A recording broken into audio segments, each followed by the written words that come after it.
মঙ্গলবার সকালে ইংলিশ বাজার ব্লকে টাস্ক ফোর্সের আধিকারিকরা অভিযান চালায় ইংলিশ বাজারের কোতোয়ালি এবং নিমাইশরা বাজারে। সবজি, আনাজপাতি, মাছ মাংসের দাম নিয়ন্ত্রণে করতে এই অভিযানে নেমে আধিকারিকরা সরাসরি কথা বললেন ক্রেতা বিক্রেতাদের সঙ্গে। সবজি, আনাজপাতি পাইকারি ও খুচরো বাজার দর খতিয়ে দেখেন আধিকারিকেরা। এদিন এই অভিযানের নেতৃত্ব দেন ইংরেজবাজার পঞ্চায়েত সমিতির সভাপতি রাজেশ পাল, ব্লক পানি সম্পদ দপ্তরের আধিকারিক। তারা যাচাই করেন এবং সঠিক দামে জিনিসপত্র বিক্রি করার নির্দেশ দেন। আমরা দুটো বাজার ভিজিট করলাম। আমাদের টাস্ক ফোর্স গঠন করা হয়েছে as per instruction of the DM Malda. তো আমরা আমাদের ব্লক থেকে এসেছি। আমরা এই দুটো বাজারে মোটামুটি যা দেখলাম, আলু আমাদের দুটি কোয়ালিটির পাওয়া যায় আলু এখানে, একটা লোকাল আর একটা হচ্ছে জ্যোতি।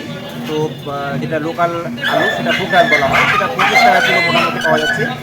আর জ্যোতিটা 30 টাকা, কোথাও 32 টাকা এইরকম রেটে বিক্রি হচ্ছে, যেটা হওয়া উচিত নয়। আমরা আজকে মোটামুটি সবাইকে ওয়ার্ন করে গেছি আর কি, যে আপনারা করবেন না, এই দামে বিক্রি করবেন না। আপনারা যে দামে কিনে নিয়ে আসছেন আমাদের থেকে রেগুলেটেড মার্কেট থেকে, যেখান থেকে কিনে নিয়ে আসছেন সেখান থেকে আপনাদের যে রেটে কিনে আসছেন সেটার একটা রেকর্ড রাখবেন, আপনাদের রসিদ যেন ঠিকঠাক করে থাকে।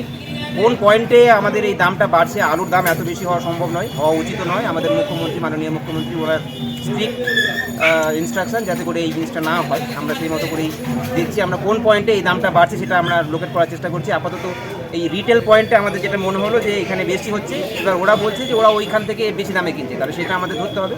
সেই মতো করে আমরা বলেছি যে আপনারা রসিদ নিয়ে আসুন। আর আমাদের ডিস্ট্রিক্ট লেভেল একটা মনিটরিং কমিটি আছে, তারাও রেগুলেটেড মার্কেট বা এইসব জিনিসগুলো ভিজিট করছে। আমরা মোটামুটি একটা কোঅর্ডিনেট করে নেব, তারপরে আমরা আগামী কয়েকদিনের মধ্যে আশা করছি আমরা বাজার দরটাকে নিয়ন্ত্রণে আনতে পারবো, বিশেষ করে আলু এবং পেঁয়াজ। স্যার, আপনার নাম পরিচয়? আমি ডক্টর এমডি জিয়াউল হাসান, আমি block live stock development officer, English বাজার।